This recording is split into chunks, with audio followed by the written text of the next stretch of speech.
l'intérêt historique. C'est comme ça qu'on dégage l'intérêt historique. Maintenant, au cas où vous n'avez pas analysé le texte, faites une lecture du texte, dégagez l'idée centrale et 3 idées secondaires. Prenez ça pour faire l'intérêt historique. Toujours, vous avez un texte en histoire. On vous dit dégagez l'intérêt historique. Alors vous lisez tout le texte, vous dégagez l'idée centrale et cherchez 3 idées secondaires.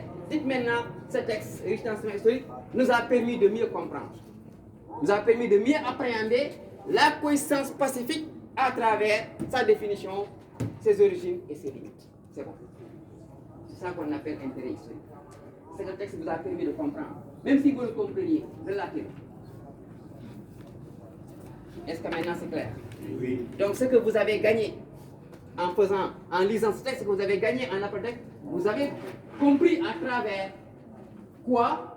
Une définition de la coexistence. Vous avez d'abord compris la coexistence pacifique, vous l'avez déjà compris, mais mieux. Même si ce n'est pas mieux. Alors jouez le jeu. Le commentaire, c'est une question de jeu. Dès que vous faites ça, le professeur dira au moins, cet élève-là, il sait ce qu'il est en train de faire. Voilà le problème. Essayez de montrer que ce texte-là, qui est vraiment riche en enseignement historique. Alors, nous a permis de mieux appréhender, varier les mots, appréhender, comprendre, connaître, voilà, avoir une connaissance transversale. Voilà, ça c'est des termes qu'il faudra varier. Il ne faut pas que tout le monde fasse la même chose. Raison pour laquelle les profs évitent souvent les modèles. Parce que tout le monde va répéter la même chose. C'est pas bon. Dites ce texte, voilà. Nous a permis.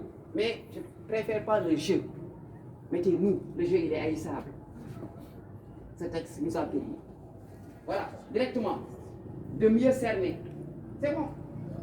Voilà, mieux comprendre, mieux apprendre. Maintenant, regardez, le texte parle de quoi? Commencez par ça. Si le texte parlait du grand bond en avant, à travers les fondements et les conséquences, vous dites ce texte riche nous a permis de comprendre le grand bond en avant à travers ses fondements et voilà son résultat ou bien ses conséquences, ça dépendra. Donc c'est comme ça qu'il faut le faire.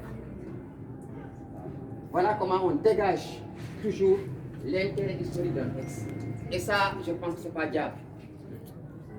Ça revient à dire ce que le texte vous a appris. Rapport élève-texte. Jusqu'à présent, vous n'êtes pas en train de juger. Non, attendez, ça arrivera. Mais dites tout court ce que le texte vous a permis de comprendre. Et ce que le texte vous a permis de comprendre, c'est la coexistence pacifique. C'est sa définition. Alors, ce sont ses origines, ce sont ses limites. Je ne pas vous apprendre autre chose. Donc, toujours dans un devoir, quand on pose la question, dégager l'intérêt historique du texte, alors lisez le texte, cherchez-moi l'idée générale et 3 idées secondaires.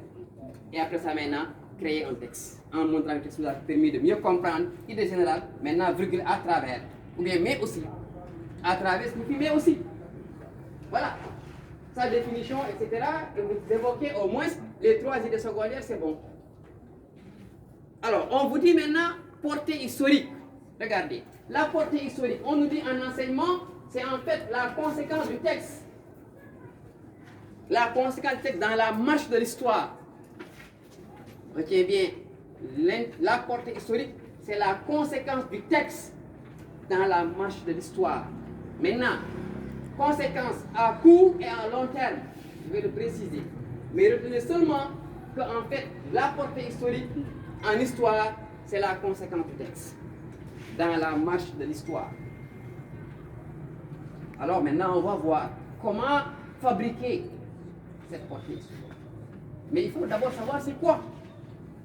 Lorsqu'on vous dit dégager la portée historique, automatiquement, pensez à ça. C'est la conséquence du texte dans la marche de l'histoire. Et maintenant, regardez vos leçons. C'est très simple. Parce que dans vos leçons, il y a des suites logiques. Soyez un peu intelligent. Dans vos leçons, quand je mets grand 1, ou bien je mets grand 2, les manifestations de la guerre, petit 1, les premières crises, petit 2, la coexistence, petit 3, la détente. Vous voyez, ça veut dire que normalement la conséquence, c'est la partie qui viendra après, logiquement. Parce qu'après la coexistence, vous avez la détente. Et c'est ça qu'il faudra montrer. Il faudra montrer déjà qu'au lendemain de cette coexistence pacifique, alors, avec la crise des fusées de Cuba, survient là, parce que les idées se suivent. C'est ça qu'on appelle conséquence. Toujours en histoire, c'est la partie qui vient après. C'est clair? La conséquence d'un texte sur le modèle soviétique, c'est le grand bond. Hein? Un texte sur le grand bond en avant, c'est la révolution culturelle. Donc, il faut le voir. Donc, toujours quand vous avez un texte en histoire, essayez de comprendre que la portée historique, c'est la conséquence dans la marche de l'histoire. Maintenant, on peut aller encore plus loin que ça. Parce qu'on dit conséquences à court et à long terme. Si l'élève a vraiment assez de culture, il peut aller au-delà de ça. Mais quand on n'est pas rassuré, on ne prend pas cet risque. Moi, je vous évite souvent d'entrer dans des canevas, dans des problèmes qui seront encore plus compliqués. Quand vraiment ça risque d'être très difficile, on se limite à ceux qui peuvent donner la moyenne juste. Parce que moi, par exemple, étant professeur, je peux aller au-delà de ça. Je peux voir une autre portée.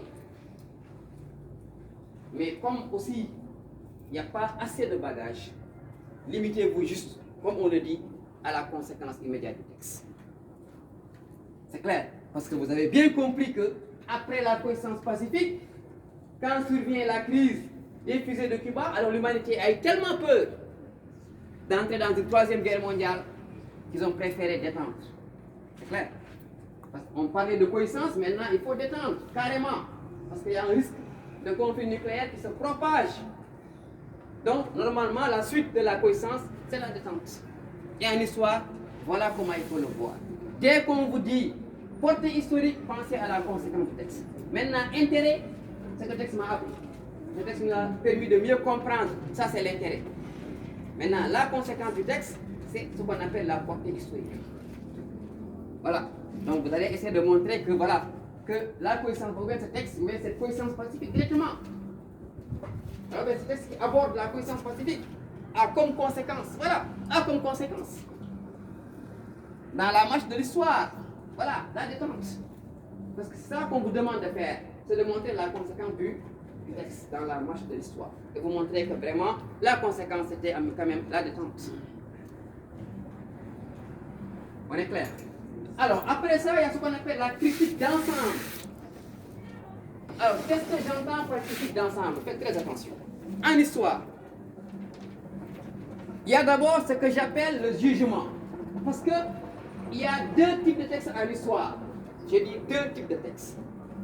Il y a les textes objectifs et les textes subjectifs.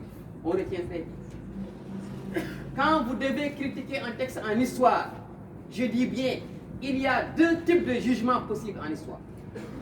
Un texte, soit il est objectif, soit il est subjectif.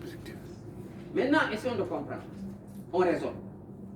Quand dit-on qu'un texte est objectif en histoire? Lorsque seulement les éléments relatés dans le texte collent avec la réalité historique. L'auteur n'a rien déformé, l'auteur n'a pas exagéré. Ça, c'est un texte objectif. C'est clair. Ou bien maintenant, il est subjectif. Et attention, pour la plupart des textes sur la guerre froide, ce sont des textes subjectifs. Et je vais vous donner un exemple. Regardez ça. Regardez cette phrase-là. Alors, quand Khrouchtchev dit qu'il est certain que le socialisme va gagner, il donne son point de vue. Est-ce que c'est vrai? C'est vrai. Alors, vous voyez déjà, lorsque c'est un texte portant d'habitude sur la guerre froide, où les gens prennent position, etc., là, vous direz que le texte, il est subjectif. Parce que vous sentez de l'exagération. Quand il dit vraiment que lui, que le communisme va triompher à la fin de la guerre froide, vous voyez déjà qu'il prend position parce que c'est un commun. Donc, c'est ça qu'il faut dire. Le texte reste subjectif. En ce sens où, on explique, l'auteur prend part, ou bien l'auteur est un commun. Voilà, on dit pourquoi il est subjectif. Maintenant, quand il est objectif, vous montrez que le texte est objectif parce que seulement les idées relatées sont en phase avec l'histoire. Quand je dis sont en phase, égale conforme, comme ça, sont en phase, sont conformes à l'histoire. Ça veut dire que ce que vous avez vu et ce qu'on vous a enseigné en classe, même chose. Il n'y a pas de prise de position, il n'y a pas d'exagération. Non, on s'est tenu à la réalité historique. Ce texte-là, il est objectif. Mais quand on prend part, le texte, il est subjectif. Mais essayez toujours, quand vous dites que le texte, il est objectif, dites pourquoi. Car les idées relatées sont conformes, sont en phase avec la réalité historique. Ou bien maintenant ce texte est subjectif, en ce sens où, car l'auteur prend part en tant que président de l'Europe, le CES en tant que président du bloc communiste. Ça qu'on vous demande, c'est de juger le texte par rapport à l'histoire. Mais ce n'est pas fini.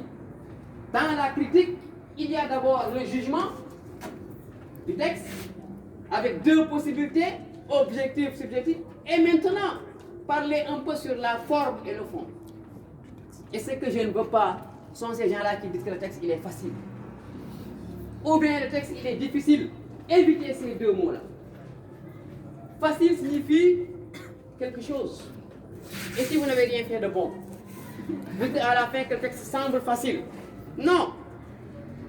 Quand vous dites que c'est difficile, on dit qu'il fuit ses responsabilités. Alors, mettez ce texte reste abordable. Abordable ne signifie rien. Abordable ne signifie rien. Alors, utilisez des mots souvent pareils à ça, nuancer les choses. Ce texte reste, accessible. Je préfère les mots accessibles. Je préfère abordable que le mot difficile ou